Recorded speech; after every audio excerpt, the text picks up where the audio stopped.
बुध, अच्छा होगा कि तुम बदरी के साथ ना रहो।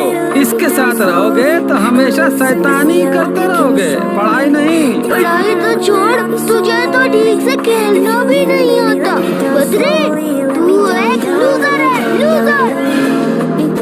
आज तक मम्मी पापा हो या दुबे सर, किसी ने भी मुझे लूजर नहीं कहा, लेकिन आज एक दोस्त ने मुझे लूजर कह दिया।